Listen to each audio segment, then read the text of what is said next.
Now, the title of the message, I honest talk about dangers. The Second Corinthians is really, just like the rest of the books of the scriptures, ay so rich. And ang 2 Corinthians ay extremely rich about reminders to us kung paano natin i-deal ang ating sarili at i-deal ang mga sanlibutan. At dito sa ating scripture reading for today, although ang title natin ay Honest Talk About Dangers, let us keep wary, let us be reminded, sometimes dangers also come from us. We are not simply limiting the dangers doon sa mga nasa labas natin, kausap natin. In the case of this part of the second book of Corinthians, ay in reference doon sa mga false teachers. Or ang tawag ni Paul ay mga false apostles or mga deceivers, deceiving workers, na nagpapakita na as if sila ay may halo na mga spiritually mature individuals, but of course matatalas na pag-observe ng mga nakakaalam ng salita ng Panginoon, just like Paul, ay kitang-kita niya kaagad kung ano ang intention ng mga false apostles na ito at mga deceitful workers. Now, this is a very serious case, kaya almost 3 chapters ang ginugol ni Pablo upang ma-discuss ang warning na ito. And itong problem na ito ay talaga namang age-old. There is a line sa song na Beauty and the Beast na tale us all this time. Parang ang dealing with the false teachers ay just like that. Tale us old as time. Since the beginning of time, nang pumasok ang sin, ay talagang na-enjoy na yan. Kaya, like it or not, we will be dealing with these false teachers, deceitful workers, or some call themselves even as apostles. Even today, we hear denominations, ang tawag nila sa mga kanila leaders ay apostles. Diba? May mga ganon. Kaya hindi nawawala. We will be dealing with this as Paul dealt with them, as the patriarchs dealt with them, as those who will replace us in this church someday will likewise be dealing with them. Kaya sa message natin or sa ating scripture reading or sa binabahagi ni Paul ay may magaganda siyang points that apply to us as we face the dangers of dealing with false teachers. Now, ang point is that knowledge alone is not enough. At mayroong binanggit si Paul dito ng mga examples kung bakit knowledge alone is not enough. At dito ay pinagsama niya knowledge plus deeds. Ang perfect combination upang maging conscious tayo dun sa a way of honestly dealing with the dangers around us and honestly dealing with them. Sabi nga niya sa 2 Corinthians chapter 3 verse 2, if you will please open our Bibles there at makita natin ang sinasabi ni Paul. 2 Corinthians chapter 3 verse 2, ito ang sinabi niya. You are our epistle written in our hearts, known and read by all men. Clearly, you are an epistle of Christ. Ang point is that ang tunay na anyo ng letters na nag-i-endorse na tayo ay with God at ang service natin ay talaga for God by way of showing the lives of those we had been able to influence and for them to open their hearts and minds to the gospel of the Lord. Ang sinasabi ni Paul, there is no other perfect letter done. Yung buhay na nagbago sa mga tao, kasama tayo doon. Pagbabago. At ito ay sinabi niya, ito ay nababasa at na-observe ng mga tao. So ang threat ng mga false teachers ay real. We are dealing with hypocrites, pretenders, and self-valuing teachers of the gospel coming from various denominations or religions. Yan ay real. Hindi na maalis sa ating kapaligiran yan. Kaya we cannot be complacent or parelax-relax tayo saying, okay na sa akin, na naririnig ko sa church, okay na for me to go on, pero we cannot be complacent. The wiles of the men are too dangerous because the wiles of men are anchored on the wiles of the devil. Ganyan siya ka-influensya. No? Gagamit siya ng mga tao, gagamit siya ng mga princes of the power of the air upang magsow ng confusion, magsow ng false teachings, magamit ang mga tao upang ang maipalaganap ay mga maling katuruan. Sometimes, ang mga maling katuruan na yon ay parang kung titingnan mo on the surface, they appear to be the truth. But to those who know the scriptures, like us, supposedly, just like Paul, we will know whether the teaching of one who claims himself to be the teacher of the Word of God is beginning to depart from the truth. So that's what the preaching today is about. Honestly dealing with the dangers around us. We need to be prepared. In short, we need to be prepared.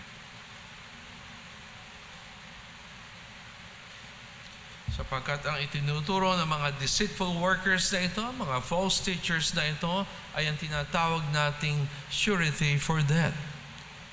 Ito ay perfect formula for death. Sapagkat inilalayo nila ang tao sa katotohanan ng gospel ng ating Panginoon. Now, I remember when I was a young Christian and I was so assuming of my knowledge of the scriptures, I felt I was strong enough, and there was one person who approached me seeking advice, counsel about a problem that he was dealing with, a personal sin na hindi niya mabitaw-bitawan, and I was and I knew the partner of the person who approached me, thinking that I was wise enough to provide a good counsel. And ako naman, siyempre mayabang kasi bago ka pa. I thought all along that I knew the scriptures enough, but honestly speaking, it was just the pride in me. The pride in me. The pride, the joy somehow that somebody approached me, much older than I was at that time, at ako ay nilapitan at tinanong ko ano ang maya-advise sa kanyang sitwasyon. But you know what? It was wrong of me to start my counseling by way of thinking na hindi ko dapat ma-offend ang taong ito. Kasi kaibigan ko mabait sa akin. You know, I made severe errors. Yun yung sinasabi ko, hindi ako prepared, Pastor, to face the dangers of honestly facing the dangers in me. Kasi sabi ko, minsan ang dangers na sa atin. We are just too assuming. Mali yung advice ko, kaya napasama, no? And I felt so sorry. Kaya nung ako ay nagpe-prepare ng message to, ay yung kaagad ang nag-register sa aking pag-iisip, no? Na alam natin ang mga dangers sa paligid natin, pero we just do not have the courage, the temerity to deal with them, the dangers. Tayo may fear. Or hindi lang fear, minsan ay nahihiya tayo i-confront yung danger na yon. Tayo ay nagkakaw. We choose to be silent when the opportunity is there for us to expose the danger and deal with the danger. Whether we are dealing with a friend, dealing with a brethren, or dealing with ourselves, if we fail to honestly handle them, then may problem. Kaya napakaganda ng title na ibinigay ni Pastor dito sa ating scripture reading for the day. honest talk about dangers. Just like how Paul did it. In the midst of the problems of the Corinthian church.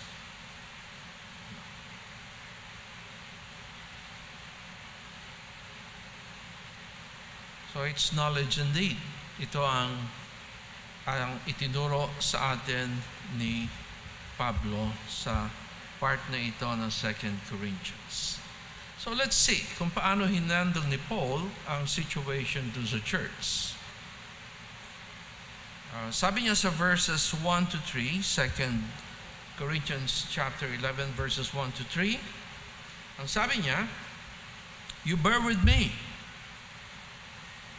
for I am jealous the godly way." Siya ay nagseselos the godly way. Sapagkat, ang sabi niya dito, "I have betrothed you as a bride for the Lord Jesus Christ. Kayo ay aking pinrepare. And I saw in you the real response to the gospel that I shared with you." Very positive ang na-observe ni Paul sa kanila. And Paul was so delighted when he brought to them the gospel of the Lord Jesus Christ. Kaya ito ang claim ni Pastor, kayo ay aking piniprepare as the bride of the Lord Jesus Christ. Kayo ay aking piniprepare sapagkat ang danger ay so real. And I know na kayo ay, ang sabi niya dito sa verse 3, "But I fear lest somehow, as the serpent deceived Eve by his craftiness, so your minds may be corrupted from the simplicity that is in Christ." You know, sa beginning chapter ng 2 Corinthians ay binanggit ni Paul the simplicity of the gospel that he was carrying. Hindi siya magulong maintindihan. Pero ang mga false apostles na ito na nakapasok sa church ay nag-worry si Paul sapagkat alam niya na ito ay very influential individuals. Up to what degree ang kanilang level of influence dun sa leadership ng church o the congregation ay hindi na binanggit, but definitely it was a source of concern for Paul. Kaya sinabi niya dito, the simplicity of the gospel ay nakukorrupt because of the false teachers na inyong tinotolerate in your midst, na inyong pinapababayaan na maka-influence sa congregants, at ito ay nagsosource ng worriness sa akin. Kaya I am godly jealous. I am jealous sapagkat pinagpapalit ninyo. You seem to have forgotten the things that you accepted, you excitedly accepted, you readily accepted from the Lord Jesus Christ through me. Kaya talaga nag-worry si Paul. Kaya ang kanyang description ay godly jealousy. Godly jealousy.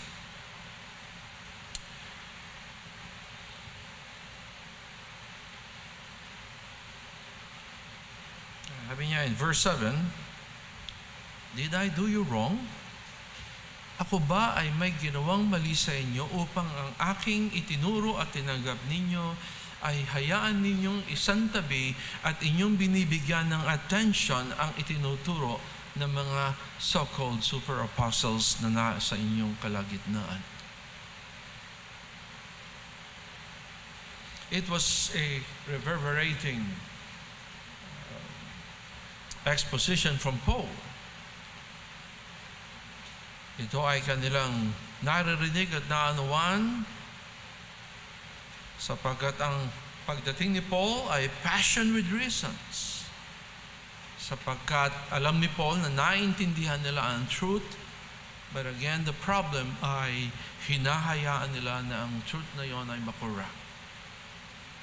The simplicity of the gospel was being exchanged for something na hindi na sang-ayon sa itinuro ng ating Panginoong Hesukristo. Godly jealousy. Si Paul ay very honest in dealing with the problem, kaya siya ay nag-start ng expressing it this way. Pangalawa, ay yung nasa verses 4 to 6. Verses 4 to 6. Talagang mas laki ang problem, no? Ito ay about Paul telling to them about his credentials. Credentials outside of the things na darating pa sa mga darating na chapters at yung ating nabasa doon sa Philippians kung sino si Paul. In short, alam ng mga tao kung ano ang pagkauro ni Pablo, na siya ay dating Pariseo, siya ay from the tribe of Benjamin, siya ay talagang Jew. Kung sino man ang mag-accuse sa kanya na siya ay isang fake na Israelite or Jew, ito ay paninindigan ni Paul na hindi ako fake. At pagdating sa knowledge of the Old Testament Scriptures, talagang paninindigan ni Paul na ako ay respectable sapagkat ako ay isang Pariseo. Pero mas may matinding qualification or credential na binigit si Paul at ating tingnan niya sa 1 Corinthians chapter 2, 11 to 16. Para makita natin na ang pinagmumula ng credential na binibigyan ng diin ni Paul ay about his qualification as the messenger of God's truth. 1 Corinthians chapter 2, 11 to 16. Yeah, then. Let me read these verses. For what man knows the things of a man except the spirit of the man which is in him? Even so, no one knows the things of God except the Spirit of God. Sabi niya, kung may makakaalam about God, yun yung taong ang Spirit ni God ay nasa sa kanya. Now, we have received not the spirit of the world, but the Spirit who is from God, that we might know the things that have been freely given to us by God. These things we also speak, not in words which man's wisdom teaches, but which the Holy Spirit teaches. Very consistent doon sa nasa Gospel ni John. In John 14, John 16, nasabihin ng ating Panginoon na ang Holy Spirit ay papalit sa akin upang kayo ay turuan at i-remind sa inyo ang lahat ng aking itinuro. Iyon ang pinopoint ni Paul. Comparing spiritual things with spiritual. But the natural man does not receive the things of the Spirit of God, for they are foolishness to him, nor can he know them, because they are spiritually discerned. But he who is spiritual judges all things, yet he himself is rightly judged by no one. I love verse 16. I always quote this verse. For who has known the mind of the Lord that he may instruct him? But we have the mind of Christ. That's it. Yun ang pinopoint ni Paul. That is my very important credential.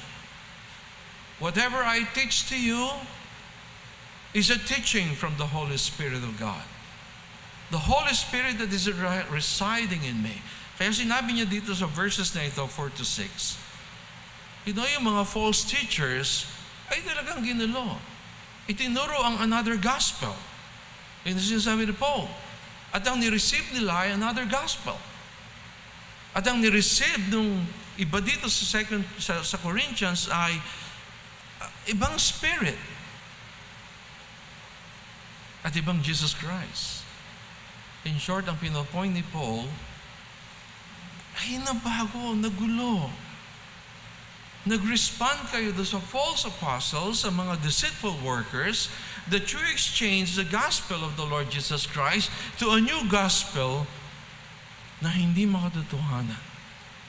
You receive a spirit different from the spirit that you received, the Holy Spirit, when you came to know the Lord Jesus Christ. And you receive a different Jesus Christ from the Jesus Christ that you heard from me.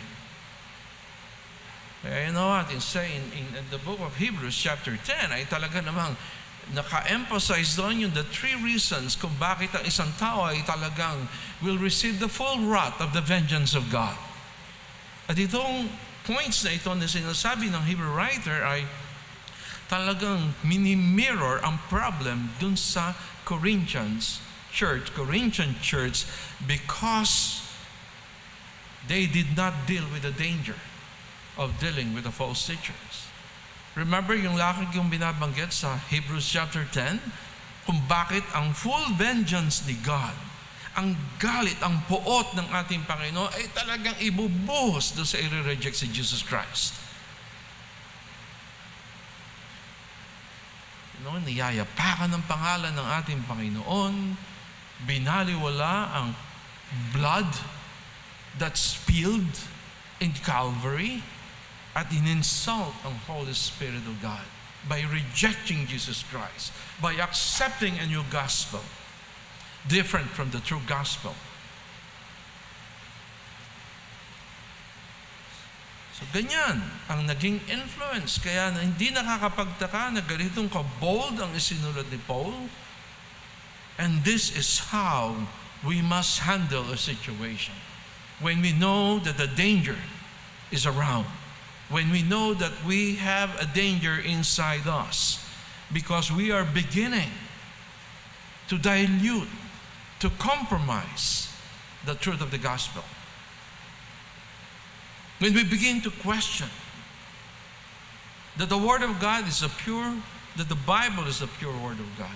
When we begin to question the deity of the Lord Jesus Christ. When we begin to question, totoo bang Trinity? Kaya brothers and sisters, kaya ina-emphasize ko, minsan within the Christian fellowship, ay may problem because some individuals ay hindi nakikita yung dangers sa kanilang sarili. Kaya ako hindi nagtataka. Marami sa ating kasamahan before ay nawala na because they did not deal with those dangers. They allowed themselves to be influenced by dangerous teachings, by false teachings. The point is, how can one so-called or professing believer na alam na niya na ito ang truth, pakikinggan pa niya ang iba at iiwanan niya ang isang church na nagtuturo ng truth?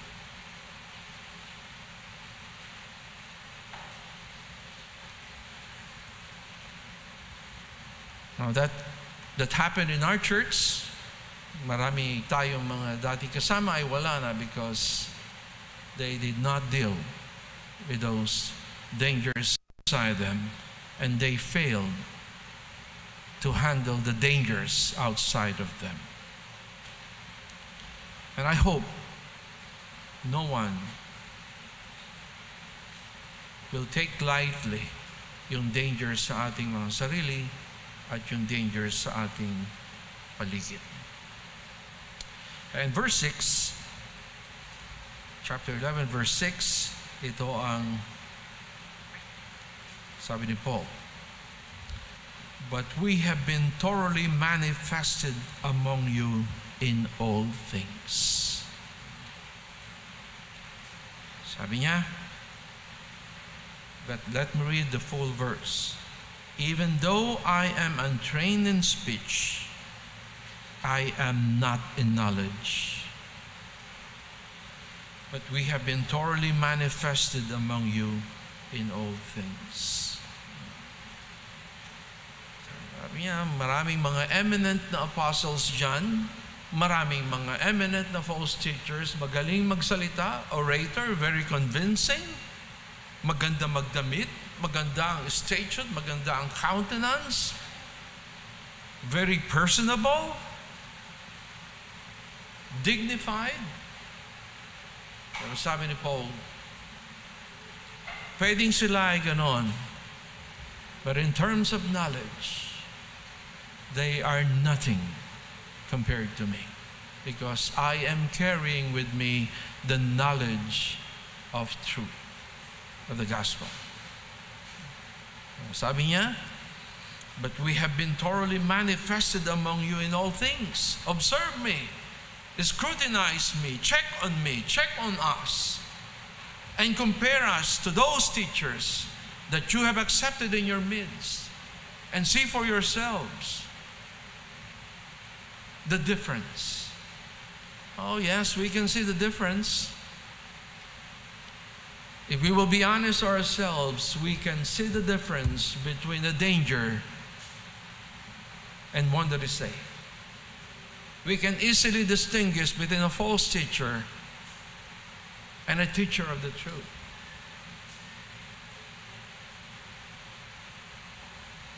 Kaya ang hamon ni Paul ay, see for yourselves. We have manifested everything to you, transparently disclosing everything to you. The way we live, the way we teach, the way we carry ourselves before you, for the sake of strengthening your resolve in committing yourselves to the service of the Lord Jesus Christ. Ang bigat ng mga challenges ni Paul. Talagang wala siyang itinatago. Ipinakikita niya talaga ang kabuuan ng kanyang pagkatao at talagang hinahamon niya ang mga taga-Corinthians. Compare me with those who are in your midst na inyong tinanggap. And see the difference. Knowledge for knowledge, lifestyle for lifestyle, and the like. And in terms of service.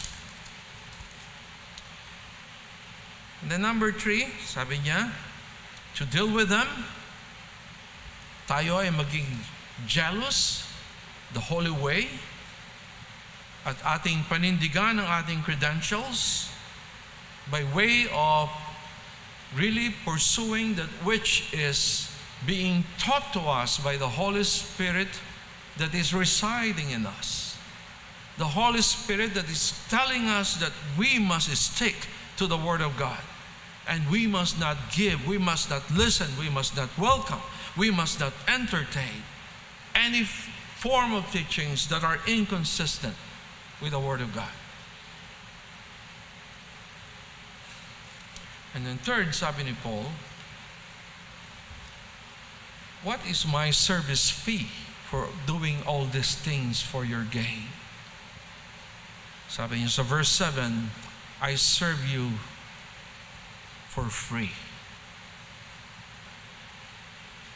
And in verse 9 and verse 10, sabi niya, I am not a burden to you, and I will never be a burden to you. Because I know that my service to you is my service for the Lord Jesus Christ. Wala akong ibang intention kundi to strengthen you, to keep you safe, to secure you, to teach you so that when I leave, I know and I can have peace in my heart that you can face false teaching as false teachers.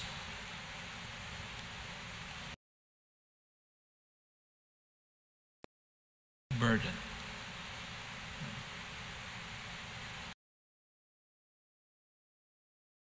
You know, alam natin na marami talaga nag-take advantage. Maraming gano'n. Minsan, ang service ay for a fee. Hindi na service for free. Marami tayong naririnig sa ating kapaligiran. Marami mga popular church leaders. Of course, it's understandable na kailangan na i-support. That's very clear in the book of Hebrews. No? Na dapat lang i-support. That's right. And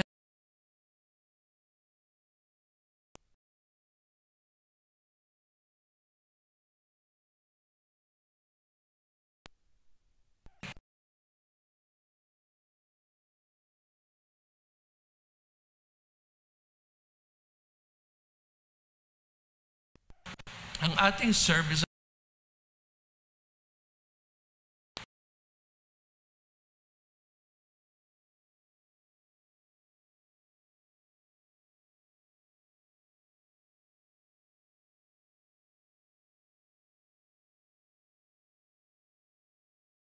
kayo binurden.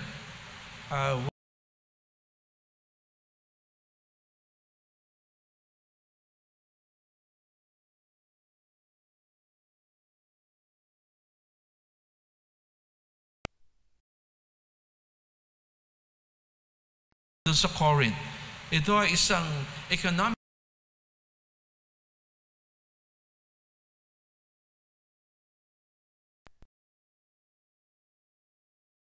mayaman.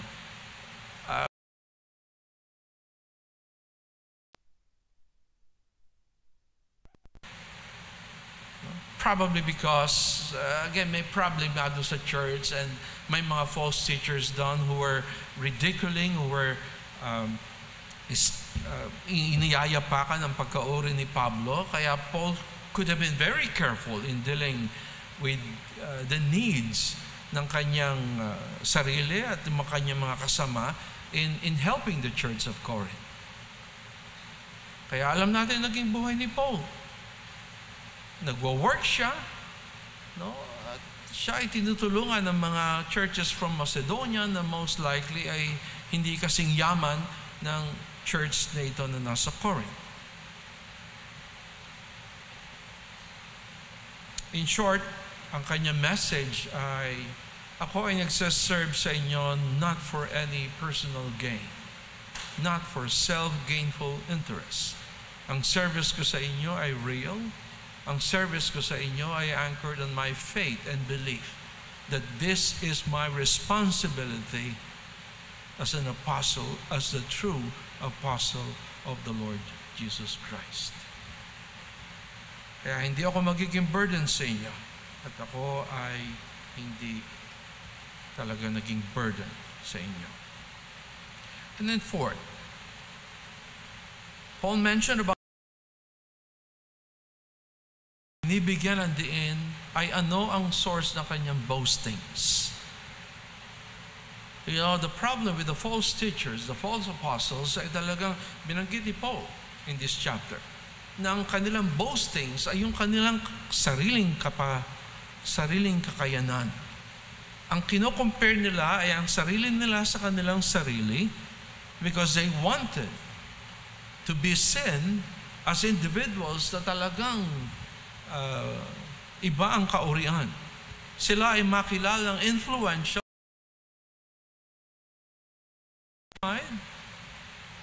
Maraming mga tao na sumusunod-sunod sa kanila. Very powerful. Boastings. Pero ang sabi ni Paul, no.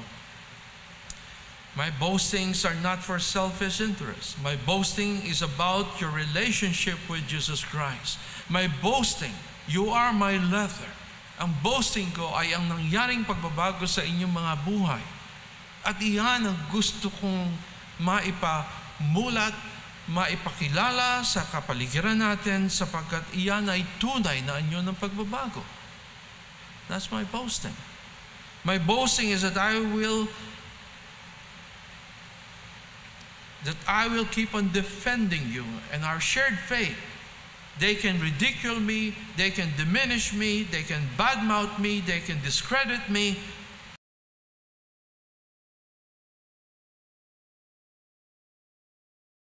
About you can be diminished.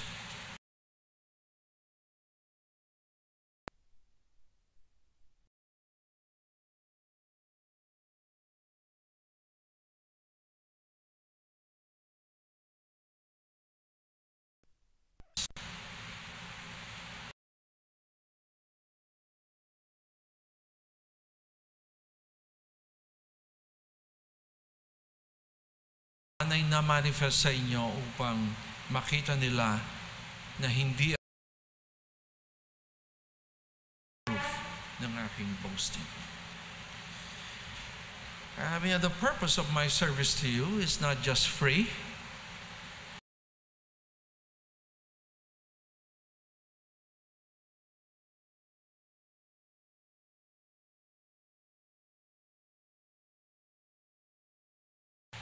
And I am serving you because I want to make you safe from the influence of the false teachers.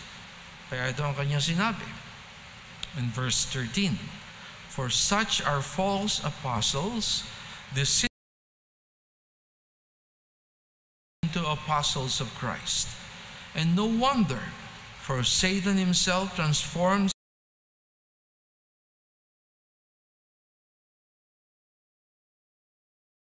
also transform themselves into ministers of righteousness, whose end will be according to their works.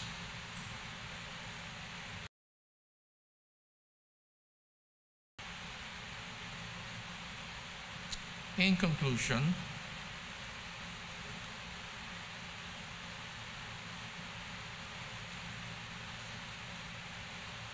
ang sinasabi ni Paul ay ang boasting nating lahat in front of the dangers being brought out by false teachers and false teachings are boastings that are without anchor. Or rather, ang boastings ng mga false teachers ay boastings na walang basihan, walang anchor. They are empty bubbles. Or sabi ni Jeremiah, they are cisterns na lagyan ng tubig na butas ang ilalim. Kaya useless. They are empty baskets. And they do not have value to God.